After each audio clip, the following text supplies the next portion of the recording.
જિગ્નેશ મેવાણીએ જે ગુજરાતમાં દારૂ અને ડ્રગ્સ મળી રહ્યું છે એ વાતની પોલ ખોલીને બાદ આપણે જોયું કે રાજકારણ ગરમાયું, પરંતુ હવે આ સમગ્ર મામલે એડવોકેટ મેહુલ બોગરા મેદાને આવ્યા છે અને ખાસ કરીને ગુજરાત પોલીસ ઉપર આકરા પ્રહાર કરવામાં આવ્યા છે અને અત્યારે હાલ જે ગુજરાતમાં દારૂ અને ડ્રગ્સનો કારોબાર ચાલી રહ્યો છે એ વાતને લઈને પણ તેમનું મોટું નિવેદન સામે આવ્યું છે।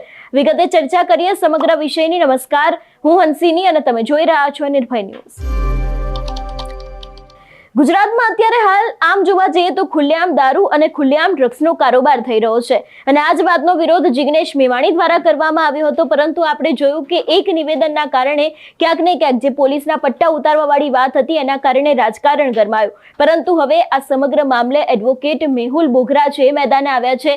તેમના દ્વારા કેમ આવું કરવામાં આવી રહ્યું છે, ગુજરાતમાં કેમ ખુલ્લેઆમ દારૂ મળે છે તેવા સવાલોની સાથે સીધા પ્રહાર પોલીસ ઉપર અને ખાસ કરીને સરકારને પણ કરવામાં આવ્યા છે। વધુમાં તેમણે શું કહ્યું સાંભળીએ। તો ગુજરાતમાં કેટલી દારૂબંધી છે ને એ ગુજરાતની જનતા જાણે છે। અત્યારે ગૂગલ મેપ ની અંદર ખાલી દારૂ વર્ડ સર્ચ કરશો ને એટલે 5-10 કિલોમીટરના રેડિયસમાં કેટલા દારૂના અડ્ડા છે ને એ ગૂગલ મેપમાં બતાવે છે। એટલું બધું ડિજિટલાઇઝેશન દારૂની અંદર ગુજરાતમાં થઈ ગયું છે। દારૂ, ડ્રગ્સ અને પટ્ટા ઉતારવા પર રાજકારણ ગરમ છે, ત્યારે director general of police DGP એક રાજ્ય સેવકનું મેં ગઈકાલે એક સ્ટેટમેન્ટ સાંભળ્યું કે મારા ડિપાર્ટમેન્ટના લોકો કઈ ભૂલ કરે ત્યારે ડિપાર્ટમેન્ટ બહારના લોકો મારા અધિકારીઓને કઈ કહી જાય તો you are the leader of the force. પણ ડિપાર્ટમેન્ટના બહારના કોઈ વ્યક્તિ મારા અધિકારીને કર્મચારીઓને કહી જાય, તમારા અધિકારી કર્મચારીને કહી જાય તો એ ગવર્મેન્ટ અહીંયા સાલું એ નથી સમજાતું કે ગુજરાત પોલીસ એ કોઈ કરિયાવરમાં લઈને આવી છે, ગુજરાત પોલીસ એ કોઈના બાપ દાદાની પેઢી છે, કોઈ ખાનગી સંસ્થા છે।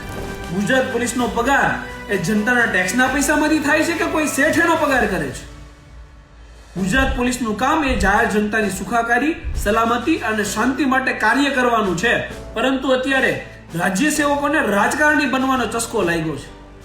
રાજકારણીઓ સાથે સ્ટેજ ઉપર બેસવું, રાજકારણીઓની જેમ પોતાની ગાડી આગળ પાછળ 2 પીસીઆર વાન લઈને રખડવું, જાહેર જનતાના ટેક્સના પૈસાનો ડીઝલ સ્વરૂપે ધુવાડો ઉડાડવો, મોટિવેશનલ સ્પીકરો બનવું, નેતાગીરી જાળવી સ્ટેજ ઉપર આવીને જે ડ્યુટીનો સમય એને જનતાની સેવા માટે ફાળવવાનો છે એ માન સન્માનના સમારોહમાં જઈ અને વેસ્ટ કરવો, આ બધું કાર્ય અત્યારે રાજ્ય સેવકો કરતા થઈ ગયા છે।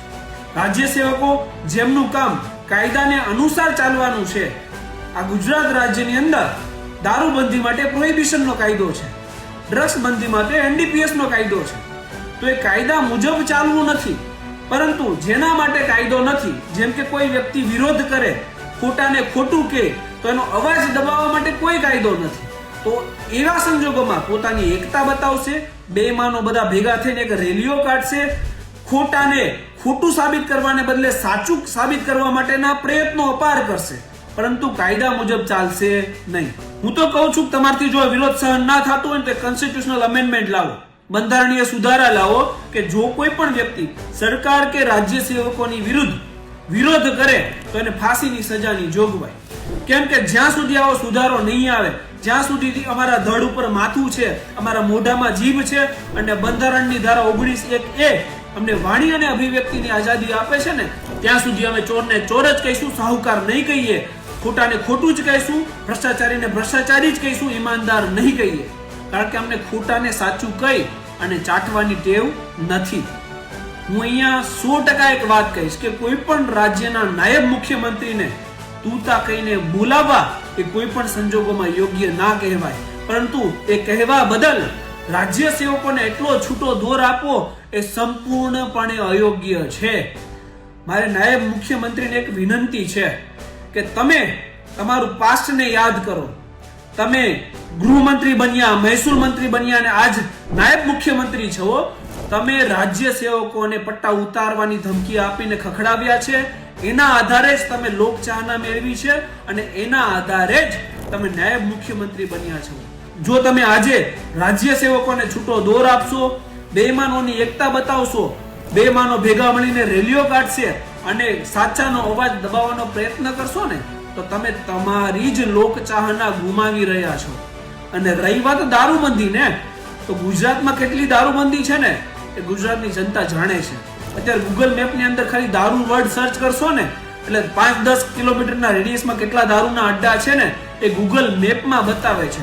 એટલું બધું ડિજિટલાઇઝેશન દારૂની અંદર ગુજરાતમાં થઈ ગયું છે.